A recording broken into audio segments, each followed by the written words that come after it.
ولله الأسماء الحسنى فادعوه بها وذروا الذين يلحدون في أسمائه سيجزون ما كانوا يعملون وممن خلقنا أمة يهدون بالحق وبه يعدلون بسم الله الرحمن الرحيم إن الحمد لله نحمده ونستعينه ونستغفره ونعوذ بالله من شرور أنفسنا ومن سيئات أعمالنا من يهده الله فلا مضل له ومن يضلل فلا هادي له أشهد أن لا إله إلا الله وحده لا شريك له وأشهد أن محمدا عبده ورسوله أما بعد فإن أصدق الحديث كتاب الله وخير الهدي هدي محمد صلى الله عليه وسلم وشر الأمور محدثاتها وكل محدثة بدعة وكل بدعة ضلالة وكل ضلالة في النار.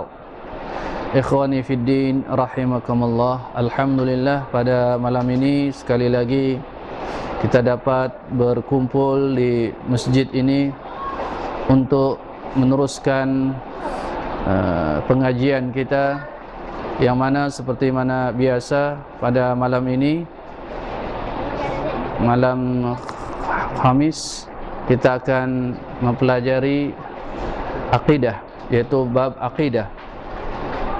Dan pada kesempatan ini kita akan meneruskan bab di dalam kitab Tauhid yang ditulis oleh Syekh Muhammad bin Abdul Wahhab rahimahullah.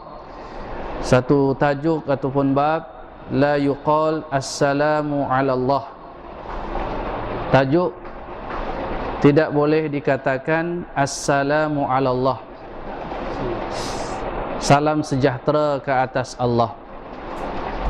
Dan kita telah maklumi bahawasanya apabila kita berjumpa dengan saudara seagama kita, kita sangat digalakkan untuk menyebarkan salam. Assalamualaikum warahmatullahi wabarakatuh. Dan orang yang mendengar salam itu, maka dia wajib menjawab salam yang dia dengar dari sahabatnya itu. Waalaikumsalam warahmatullahi wabarakatuh. Kalau dia menyebut, dia memberi salam assalamualaikum, maka boleh dia menjawab dengan seperti mana yang dia dengarnya itu, waalaikumsalam. Ataupun lebih baik dia menambah waalaikumsalam warahmatullahi. Kalau orang itu memberi salam assalamualaikum warahmatullahi, maka boleh kita jawab sama seperti dia, waalaikumsalam warahmatullahi. Ataupun yang lebih baik kita tambah waalaikumsalam warahmatullahi wabarakatuh. Doa seorang muslim kepada saudara muslim yang lain, maka manusia itu memerlukan kebaikan hatta daripada saudaranya.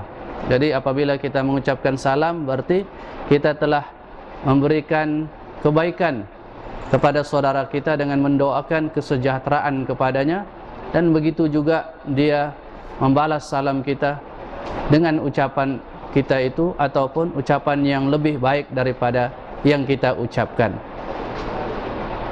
Kerana manusia berhajat kepada kebaikan, termasuklah daripada saudaranya. Namun Allah Subhanahu wa taala tidak berhajat, tidak memerlukan itu semua, kerana Allah Subhanahu wa taala Maha Kaya. Kita tidak perlukan mendoakan Allah, kita perlu berdoa kepada Allah, bukan kita mendoakan Allah. Kalau manusia kita boleh mendoakannya, seperti mana salam assalamualaikum itu doa. Tetapi kalau Allah Subhanahu wa taala, tidak perlulah kita mendoakan dia. Seperti kita kata assalamu ala Allah.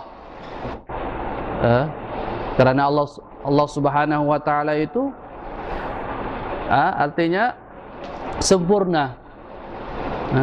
Tidak ada kekurangan. Dan di dalam kitab yang disyarahkan oleh Syekh Muhammad bin Shalih Al-Utsaimin rahimahullah, dia menyatakan sini Assalam ini ada beberapa makna. Yang pertama dia nyatakan At-Tahiyyah.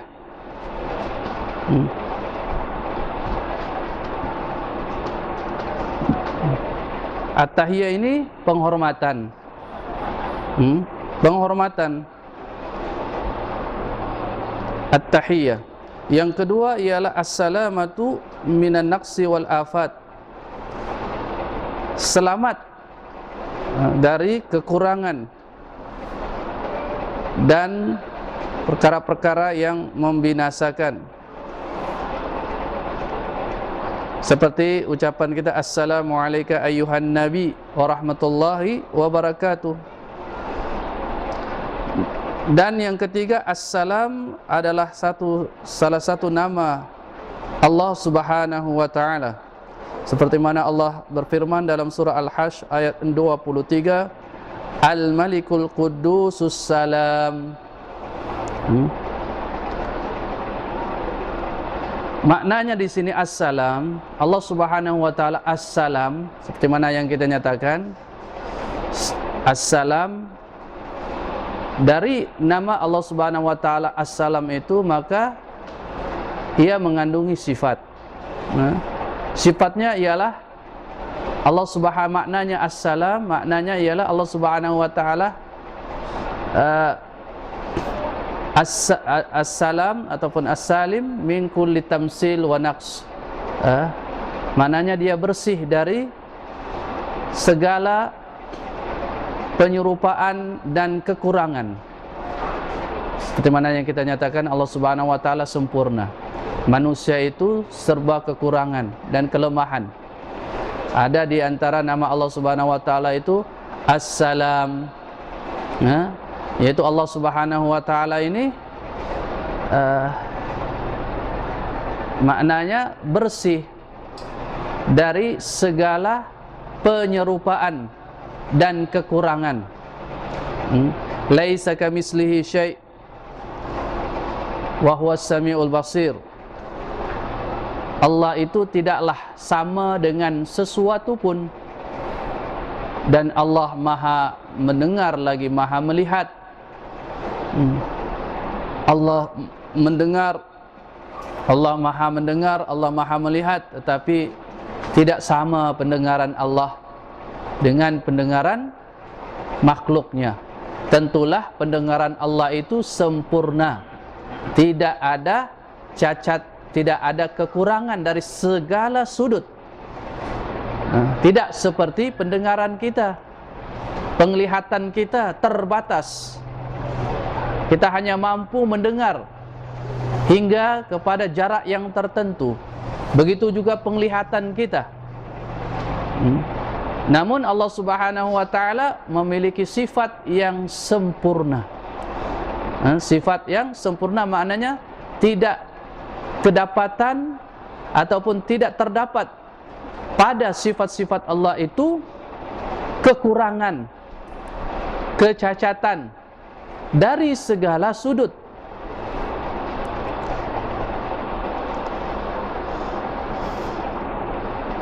Di dalam bab ini Syekh Muhammad bin Abdul Wahhab rahimahullah membawa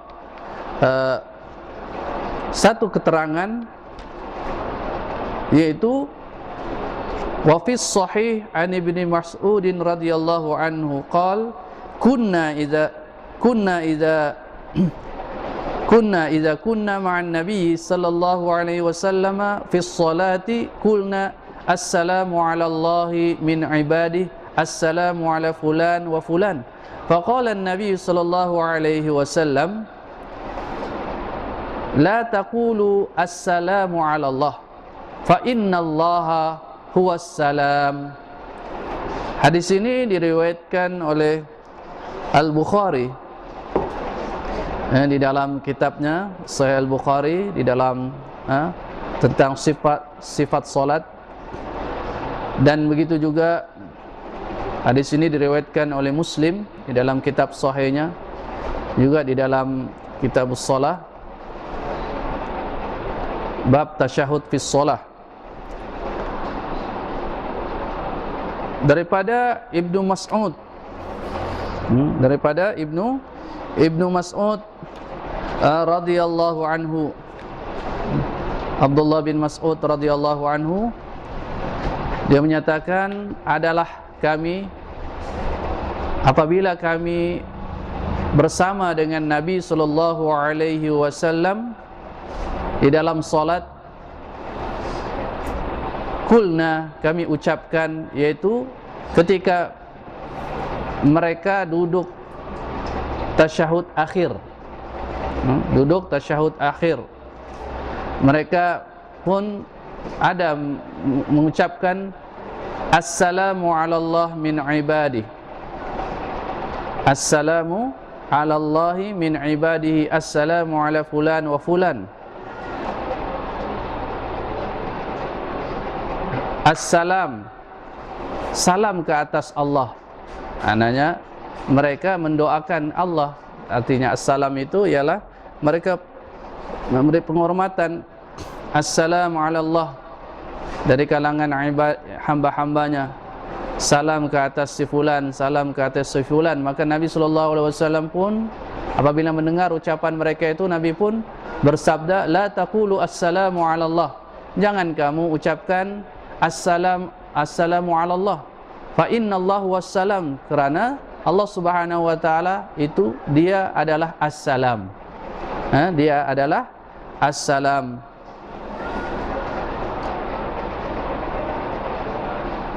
Maknanya di dalam hadis ini Nabi SAW melarang ucapan mereka itu, kerana assalam itu adalah doa, doa seperti mana yang kita nyatakan tadi. Kalau kita berjumpa dengan saudara seagama kita, assalamualaikum, itu doa kepada saudara kita seagama. Sedangkan Allah Subhanahu wa taala tidak memerlukan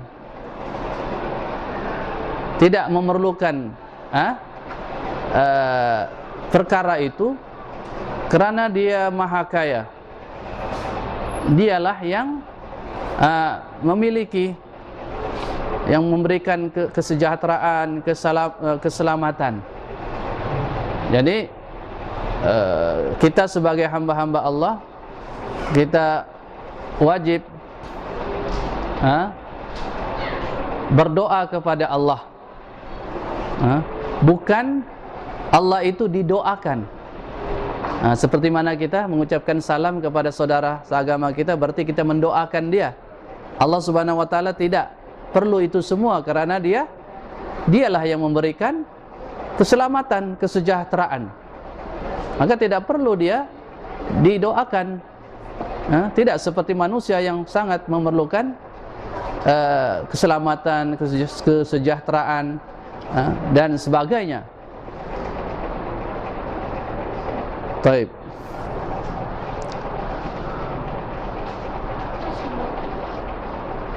Di dalam bab ini, seperti mana biasa, Syekh Muhammad bin Abdul Wahhab rahimahullah membawakan masail, persoalan-persoalan, yang mana persoalan-persoalan dalam bab ini tentulah ada dalilnya, seperti mana yang kita nyatakan tadi. Yang pertama, al-ula tafsiru as-salam, tafsir as-salam, seperti mana yang kita nyatakan tadi, ialah di antara makna salam itu ialah As-Salam ini adalah salah satu nama Allah Subhanahu wa taala, dan maknanya ialah As-Salim min kulli naqsin wa aibin. Allah Subhanahu wa taala itu maknanya dia itu As-Salam, maknanya dia bersih, suci dari segala bentuk kekurangan dan keaiban.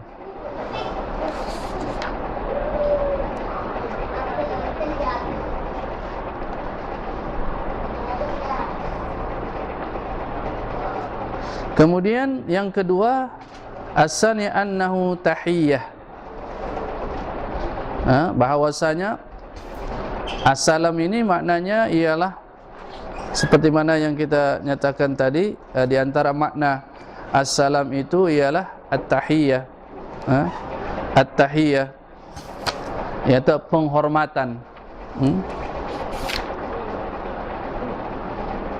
Kemudian yang ketiga, as-salisa anna la tasluhu lillah, bahwa ianya tidak sesuai ditujukan kepada Allah.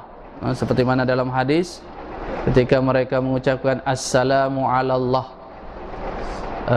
maka Nabi pun melarang, jangan kamu mengatakan assalamu ala Allah, karena Allah Subhanahu wa taala itu adalah as-salam. Dialah yang memiliki kesejahteraan, memiliki keselamatan. Maka perkara itu tidak perlu kamu ucapkan. Ar-rabi'atu al-illatu fi dzalik. Al-illatu fi dzalik, seperti mana yang kita nyatakan sebab mengapa kita tidak boleh mengucapkan assalamu ala Allah. Nabi sallallahu alaihi wasallam pun menyatakan sebabnya, yaitu dia adalah Allah Subhanahu wa taala itu as-salam. Dialah as-salam. Dia memiliki nama as-salam yang maknanya ialah dia, yakni Allah suci ataupun bersih dari segala bentuk kekurangan dan juga keaiban.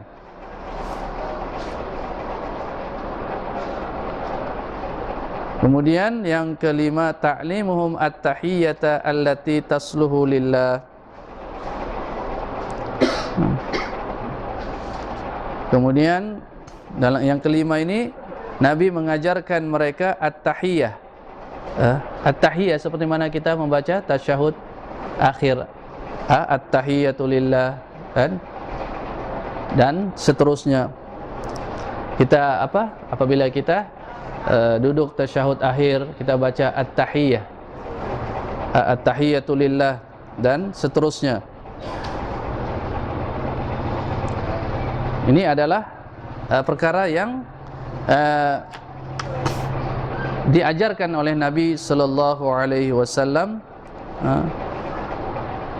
untuk kita, maknanya memberi penghormatan.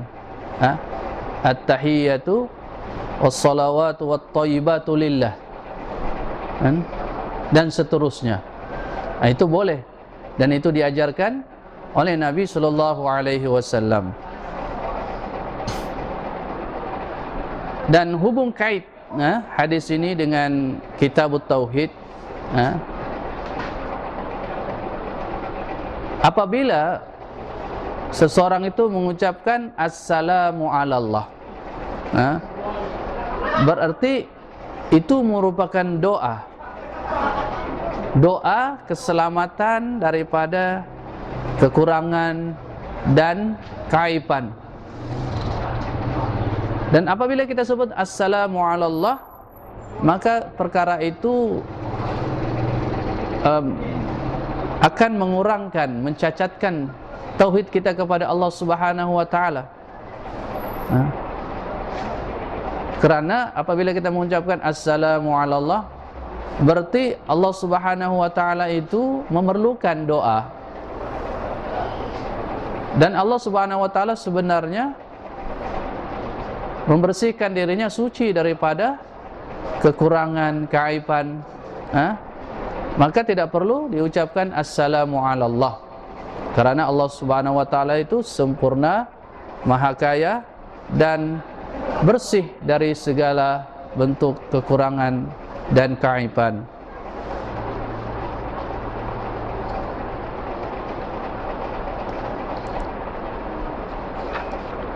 Baik, kita beralih kepada bab yang seterusnya di dalam kitab Tauhid ini. Bab qaul Allahumma ighfirli in syi'ta. Bab ucapan Allahumma ighfirli in syi'ta. Ya Allah, ampunilah aku sekiranya Engkau kehendaki. Ini agak lain dia punya doa. Allahumma ighfirli in syi'ta. Macam dia ni ialah seperti macam tidak percaya doanya itu. Maknanya apabila kita berdoa, maka kita perlu yakin akan doa kita itu dikabulkan oleh Allah Subhanahu wa taala. Ini dia menyatakan di sini, Allahumma ighfirli in syi'ta. Ya Allah, ampunilah aku jika Engkau kehendaki. Ini ada yang masalah di sini. Jadi bab ini menjelaskan tentang perkara yang tidak elok ataupun yang tidak baik ketika seseorang itu berdoa dengan doa seperti ini. Allahumma ighfirli in syi'ta. Ya Allah, ampunilah aku sekiranya Engkau kehendaki. Baik. Di dalam bab ini Syekh rahimahullah membawakan satu keterangan, yaitu berupa hadis wa fi sahih an Abi Hurairah radhiyallahu anhu anna Rasulullah sallallahu alaihi wasallam qala la yaqul ahadukum Allahumma ighfirli in syi'ta Allahumma arhamni in syi'ta liya'zimil mas'alata fa inna Allah la mukriha lahu wa li muslim wa liyu'azzimir raghbah fa inna Allah la yata'azamuhu syai'un a'tahu. Hadis ini diriwayatkan oleh Al-Bukhari di dalam kitab sahihnya Sahih Al-Bukhari, di dalam kitab Ad-Da'awat. Kemudian Imam Muslim rahimahullah di dalam kitabnya sahih, di dalam kitab sahihnya, di dalam kitab Zikri wa Du'a. Baik. Dalam hadis ini, hadis daripada Abu Hurairah radhiyallahu anhu menyatakan kepada kita anna Rasulullah sallallahu alaihi wasallam qala la yaqul ahadukum Allahumma ighfirli in syi'ta Allahumma arhamni in syi'ta. Di sini Nabi melarang bahwasanya Rasulullah sallallahu alaihi wasallam bersabda, jangan kamu katakan, artinya ketika kamu berdoa, Allahumma ighfirli in syi'ta Allahumma arhamni in syi'ta. Ya Allah, ampunilah aku sekiranya Engkau kehendaki, jika Engkau kehendaki. Ya Allah, rahmatilah aku jika Engkau kehendaki.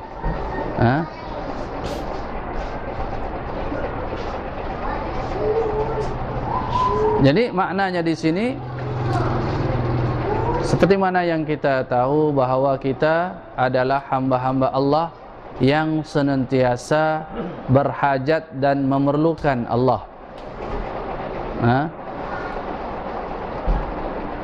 Dan Allah Subhanahu wa taala Al-Ghani, yaitu Maha Kaya. Seperti mana ada ayat menyatakan, ya ayuhan nasu antumul fuqara'u ilallah wallahu huwal ghaniyul hamid. Wahai manusia, antumul fuqara, kamu adalah al-fuqara. Manusia ni, kita ni al-fuqara, kita ni adalah orang-orang yang fakir. Bukan maknanya manusia itu tidak ada harta. Manusia itu diberikan harta cuma ada yang sedikit, ada yang banyak. Tapi bukan maksudnya manusia itu fakir hartanya. Dalam ayat itu Allah menyatakan, ya ayuhan nasu antumul fuqara'u ilallah. Wahai manusia, semua manusia, kamu adalah fuqara. Fuqara ini kalau kita lihat dari segi istilah fakir, orang yang fakir, dia adalah orang yang amat susah. Dia tidak sebutkan ya ayuhan nasu antumul masakin. Dia tidak sebutkan wahai manusia kamu adalah orang-orang yang miskin. Tapi dia sebutkan wahai manusia kamu adalah manusia yang fakir. Yang mana fakir ini dari segi kesusahannya lebih susah dari orang yang miskin. Kalau orang miskin, kais pagi makan pagi, kais petang makan petang. Tetapi kalau orang miskin lebih susah daripada orang fakir, lebih susah daripada orang miskin. Dan kita ini disebutkan fuqara ilallah, fuqara kepada Allah. Maknanya kita ini oleh kerana kita fakir, maka kita perlu kepada kalau orang yang fakir dia perlu kepada bantuan, perlu kepada makanan tambahan dan keperluan-keperluannya. Dan kita ini adalah fakir kepada Allah, maknanya kita ini sangat memerlukan bimbingan Allah. Karena Allah itu Al-Ghani, Maha Kaya dari segala sudut. Contohnya, apabila kita mengerjakan solat, ini dalam solat, dalam mana kita mendekatkan diri kita kepada Allah, beribadat kepada Allah, bermunajat kepada Allah. Namun kita diperintahkan untuk memohon pertolongan kepada Allah. Iyyaka na'budu wa iyyaka nasta'in. Dalam setiap rakaat,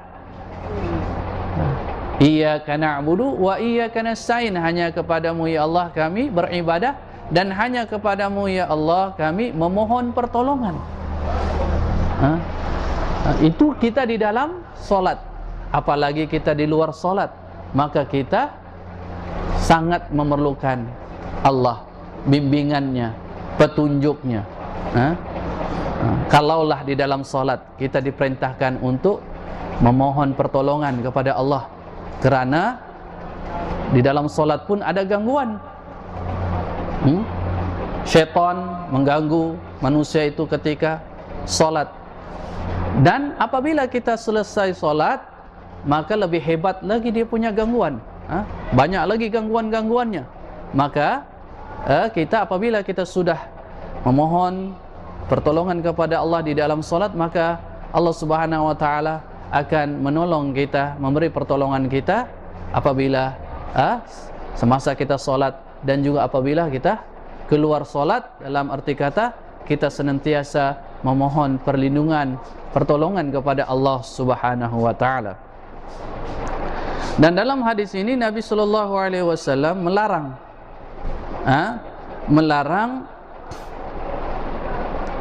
melarang seseorang itu berdoa dengan menyatakan doanya seperti itu. Misalnya, Allahumma ighfirli in syi'ta, Allahumma arhamni in syi'ta, ya Allah ampunilah aku jika engkau kehendaki, ya Allah rahmatilah aku jika engkau kehendaki. Kerana yang diantaranya apabila dia menyatakan, mengucapkan kata-kata itu di dalam doanya, maka dapatlah diartikan bahwasanya dia tidak begitu berminat. Dia tidak begitu berminat dengan permohonannya itu. Dia tidak begitu berminat. Misalnya, ya Allah ampunilah aku jika engkau menghendaki. Jika engkau kehendaki, maknanya jika engkau tidak kehendaki janganlah ampunkan aku. Maknanya begitu. Kita disuruh Allah, misalnya Allahumma gfirli, Allahumma gfirli, cukup Allahumma gfirli, innaka antal ghafurur rahim. Itu yang kita disuruh. Ya Allah, ampunilah aku dosaku, sesungguhnya Engkau adalah Maha Pemberi ampunan. Kita katakan kalau kita berdoa, kalau kita ingin ampunan dari Allah, maka kita sebutkan yang sesuai bagi Allah. Misalnya Al-Ghafur, Allahumma gfirli, ya Allah ampunilah aku, innakal ghafurur rahim, sesungguhnya Engkau memberi ampunan dan memberi rahmat kepadaku. Itu yang sepatutnya. Tapi berbeza dengan ucapan doa seperti ini, Allahumma gfirli in syi'ta, ya Allah ampunilah aku jika Engkau kehendaki. Jadi berarti dia tidak menunjukkan kesungguhannya. Dia tidak begitu menampakkan kesungguhannya di dalam berdoa, dan juga tidak menunjukkan bahawa dia itu fakir kepada Allah. Kalau orang yang fakir, ya ayuhan nas antumul fuqara, wahai manusia kamu adalah fuqara kepada Allah, maknanya kita ini sangat memerlukan Allah. Maknanya dalam berdoa itu kita betul-betul maknanya yakin doa kita itu didengar dan diterima oleh Allah Subhanahu wa taala. Itu menunjukkan kita itu benar-benar mengharap, benar-benar memohon kepada Allah Subhanahu wa taala. Memohon kepada Allah Subhanahu wa taala. Jadi kalaulah dalam yang doa yang dilarang ini sekiranya ada orang yang Allahumma gfir in syi'ta, berarti di situ macam pula kita menyuruh Allah itu memilih daripada dua, sama ada diampunkan ataupun tidak. Tidak apalah, tak apalah, kau ampunkan aku ataupun tidak, terpulanglah. Ini sesuatu yang tidak kena kita ini sebagai orang yang fakir kepada Allah. Orang yang fakir, dia dalam kesusahan, misalnya dia sangat memerlukan misalnya makan, minum untuk meneruskan hidupnya. Tiba-tiba apabila ada itu, dia kata tak apalah, saya tidak mau. Sehingga mengakibatkan dia mati kebeluran misalnya. Jadi kita sebagai hamba Allah, lebih daripada itu, hajat, harapan kita mestilah kita serahkan sepenuhnya kepada Allah Subhanahu wa taala. Jadi ini seolah-olah di situ ada kita menyuruh Allah itu memberi pilihan kepada kita. Sedangkan itu adalah tidak layak bagi Allah Subhanahu wa taala. Baik, kemudian sambungan hadis ini, apa yang perlu? Kalau tadi doa itu tidak perlulah kita berdoa seperti doa-doa itu. Kemudian Nabi mengajarkan kita bagaimana berdoa. Bagaimana berdoa? Maknanya di sini, liya'zim al-mas'alah fa innallaha la muqriha. Maknanya seseorang dalam dia berdoa kepada Allah, dia mesti hendaklah berazam. Maknanya ni ya'zim di sini maknanya, ya'zim di sini maknanya dia janganlah ragu-ragu. Janganlah dia sekali-kali ragu-ragu. Dan dia mestilah yakin permohonannya itu didengar dan dikabulkan oleh Allah Subhanahu wa taala. Maka itulah yang sepatutnya. Tapi kalau dia mengatakan tadi Allahumma gfir in syi'ta, Allahumma gfirli in syi'ta, ya Allah ampunilah aku jika Engkau kehendaki, maknanya dia tidak bersungguh-sungguh. dia tidak meyakini doanya itu, dia ragu-ragu dalam doanya itu, maka ini tidaklah sepatutnya. Makanya Nabi menyatakan liya'zim al-mas'alata fa innallaha la mukrihalah. Sesungguhnya Allah Subhanahu wa taala la mukrih.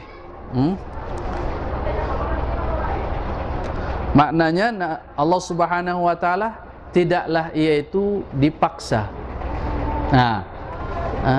Ataupun diberi pilihan. Seolah-olah tadi Allahumma gfirli in syi'ta. Ya Allah, ampunilah aku jika engkau kehendaki. Seolah-olah kita memaksa Allah, ataupun dalam makna yang seumpamanya kita menyuruh Allah memilih. Jadi sama juga macam memaksa. Artinya Allah ada dua pilihan di situ. Dia mengampunkan dosanya ataupun tidak mengampunkan. Ini sesuatu yang tidak patut. Dan ini adalah mengurangi kedudukan Allah Subhanahu wa taala yang maha sempurna.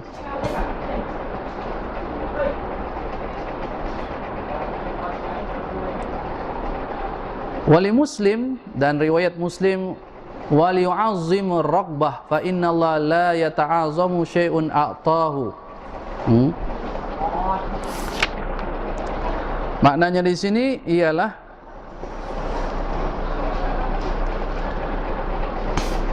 wal yu'azzim.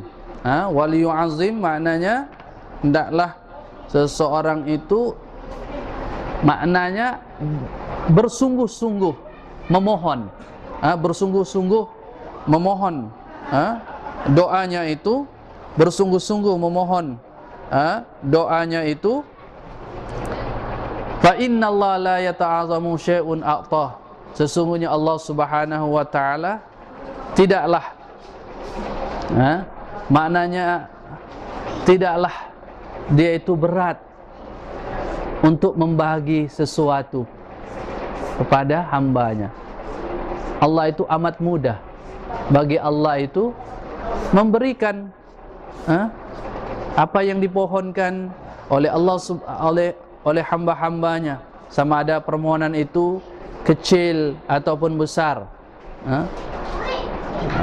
Maka seseorang itu apabila dia berdoa, maka hendaklah dia bersungguh-sungguh di dalam doanya itu. Maknanya dia perlu yakin, tidak boleh dia ragu-ragu dalam permohonannya itu, kerana doa ini dia mesti mengetahui bahwa doa yang dia doa itu adalah ibadat, pasti diterima oleh Allah Subhanahu wa taala. Doa, ada orang yang berdoa apabila dia memohon pertolongan sesuatu hajat, Allah berikan hajat itu yang dia minta. Misalnya dia inginkan sesuatu, misalnya dia inginkan kesehatan, misalnya dia sakit, maka Allah sembuhkan kesakitannya itu, dibagi. Ada kalanya Allah Subhanahu wa taala tidak apabila dia berdoa dengan doa itu, Allah tidak memberikan permintaannya itu, tetapi Allah Subhanahu wa taala menggantikan dengan yang lebih baik. Dengan yang lebih baik, dia tidak dapat apa yang dia doakannya itu, tetapi Allah menggantikan dia dengan yang lebih baik, ataupun menghindarkan dia daripada perkara-perkara yang membahayakan dia. Kemudian itu banyak cara Allah Subhanahu wa taala mengkabulkan doanya. Dan yang pasti doa itu adalah ibadah. Pahala doanya itu Allah Subhanahu wa taala simpan di hari akhirat kelak. Jadi tidak seseorang itu perlu senantiasa dan terus berdoa. Tidak, dia boleh mengatakan, sudah banyak saya berdoa tapi Allah tidak kabulkan. Banyak sudah saya berdoa tapi Allah tidak kabulkan. Itu sesuatu yang tidak patut. Seperti mana yang kita nyatakan tadi, doa itu saja sudah ibadah. Allah Subhanahu wa taala sudah menilai. Makanya berdoalah kamu, dan terus berdoalah, dan janganlah berhenti daripada berdoa. Walaupun kadang-kadang doa itu tidak dia menganggap bahawa tidak diperkenankan oleh Allah Subhanahu wa taala. Karena doa seorang muslim itu adalah ibadah yang mana Allah Subhanahu wa taala pasti akan memperkenankan dengan cara-cara Allah Subhanahu wa taala yang kita sebutkan tadi. Jadi kadang-kadang ada orang yang juga dia dapat apa yang dia inginkan, tetapi bukan menjadi kebaikan. Nikmat itu menjadi keburukan baginya. Misalnya dia diberikan harta, dia minta harta, Allah bagi harta. Tetapi kadang-kadang ada manusia apabila dia mendapatkan harta, dia salah guna hartanya. Jadi kadang-kadang ada orang yang maknanya berdoa agar diberi kekayaan, tapi ada kalanya Allah tidak memperkenankan. Bukanlah doanya itu tidak diterima. Allah Subhanahu wa taala mendengar dan menerima doa hamba-hambanya. Hanya saja Allah lebih mengetahui. Sebab apabila seseorang itu berdoa, itu suatu kebaikan sudah. Suatu kebaikan kepada dia. Makanya Allah sangat suka orang yang berdoa dan terus berdoa. Dan Allah senang sekali dan suka orang yang berdoa, senantiasa berdoa kepadanya.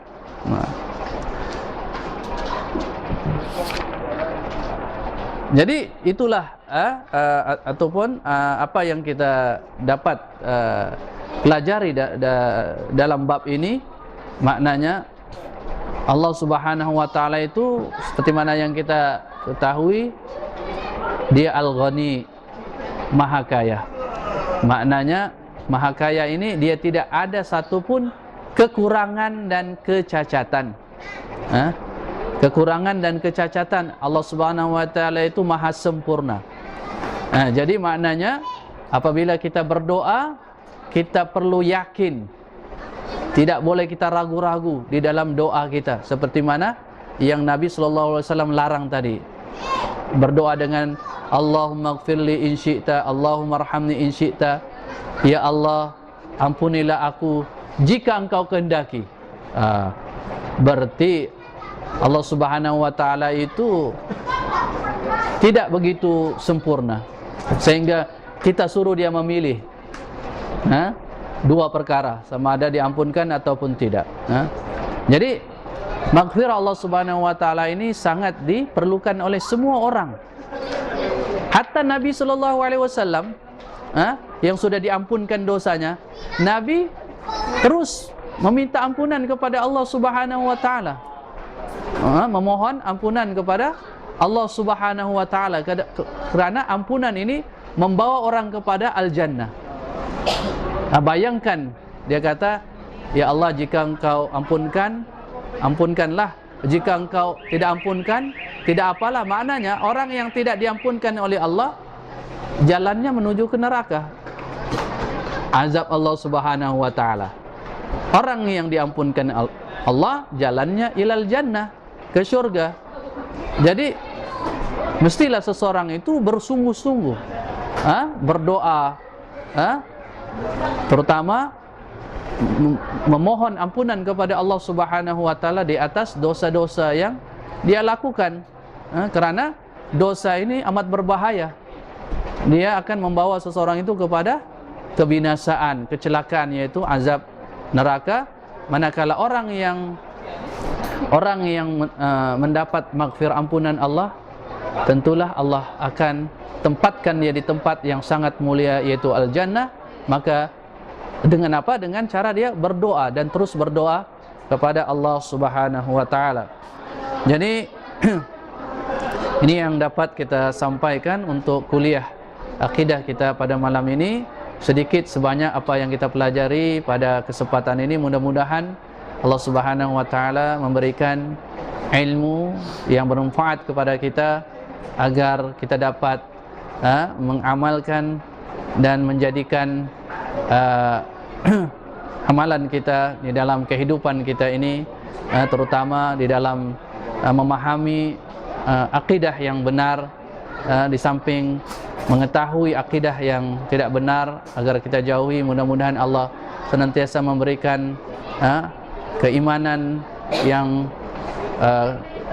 benar kepada kita dan takwa, ketakwaannya. Aqulu qouli hadza wa astaghfirullah li wa lakum wa sallallahu ala Muhammad wa ala alihi washabbihi wasallam. Alhamdulillahirabbil alamin. Wassalamualaikum warahmatullahi wabarakatuh. Walillahil asmaul husna fad'uuhu biha wa dharul ladzina yulhiduna fi asma'ihi sayujzawna ma kanu ya'malun. Wa min